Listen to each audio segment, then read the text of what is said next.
उत्तर प्रदेश का संभल तो संभल गया होली पर। जो तस्वीरें सामने आई अबीर गुलाल की, गुजिया की, हर्षोल्लास की और एक साथ होली का जश्न मनाते हुए हिंदू परिवार की। 46 साल बाद खुले उस मंदिर की जहां पर शिवलिंग भी था और वहां की पूजा की गई।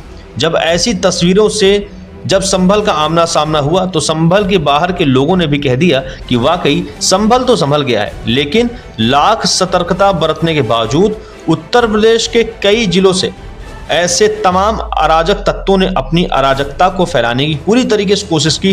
कहीं ना कहीं पर वक्त रहते बवाल को थाम लिया गया तो कहीं कहीं पर इतना उत्पात मचा कि होली का जश्न भी फीका पड़ता हुआ नजर आया और पुलिस की सिरदर्दी बढ़ गई। वो अलग अलग हम बात करेंगे, जैसे यूपी के शाहजहांपुर की, सिर्फ शाहजहांपुर ही नहीं, शाहजहांपुर के बाद उन्नाव में भी होली के जुलूस के दौरान जमकर बवाल काटा गया और आलम यह हो गया था कि पुलिस पर पथराव हुए और उसके बाद पुलिस को लाठीचार्ज करनी पड़ी, जिसमें कई लोग घायल हुए।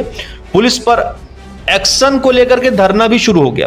पुलिस अधिकारी आक्रोशित लोगों को समझाने के प्रयास में जुटे हुए रहे। बताया यह जा रहा था कि परंपरागत तरीके से फाक का जुलूस निकाला जा रहा था, लेकिन वहीं पर किसी ने अराजकता फैलाने की कोशिश की, पुलिस पर पथराव किया, जिसके बाद पुलिस को लाठियां भांजनी पड़ी। उसके बाद भगदड़ मच गई। आक्रोश पनपते ही एसएसपी हो, सीओ हो, एसडीएम हो, सारे मौके पर स्थिति का जायजा लेने पहुंच गए।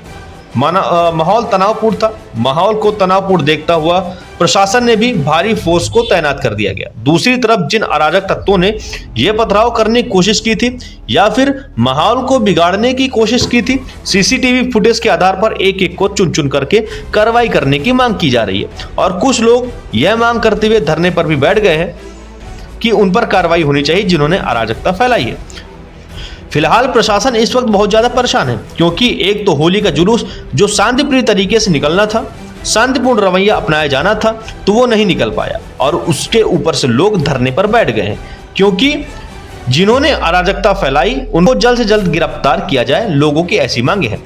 बताया ही जा रहा कि शाम को 4:40 के आसपास जब ये जुलूस मोहल्ला जोगियाना पहुंचा तो वहां पर कुछ लोगों के बीच बहस हो गई। फिर अराजक तत्वों ने इस बहस का फायदा उठा करके माहौल को बिगाड़ने की पूरी तरीके से कोशिश की। हालातों को संभालने के लिए पुलिस ने बल का प्रयोग किया, लेकिन इस बीच भीड़ और ज्यादा भड़क गई। फिर स्थिति को कंट्रोल करने के लिए पुलिस ने लाठियां भांजना शुरू कर दी, जिसका नतीजा ये हुआ कि लोग भड़क गए। फिलहाल संभल में तो हालात पूरी तरीके से काबू में रहे, लेकिन उन्नाव और शाहजहांपुर में जिस तरीके से बवाल हुआ उसने कहीं ना कहीं एक बार फिर से यह सवाल खड़ा कर दिया है कि क्या भाईचारा सिर्फ एक तरफ से ही निभाया जाना चाहिए, दूसरी तरफ से नहीं। कौन थे ये लोग जिन्होंने जानबूझ करके इस तरीके की साजिश को अंजाम दिया? फिलहाल पुलिस जांच में जुटी हुई है। बाकी जो भी अपडेट आएगी हम आप तक ऐसे ही पहुंचाते रहेंगे। फिलहाल चैनल को सब्सक्राइब करके बेल आइकन दबाइए और अपना प्यार, अपना सपोर्ट ऐसे ही पहुंचाते जाइए।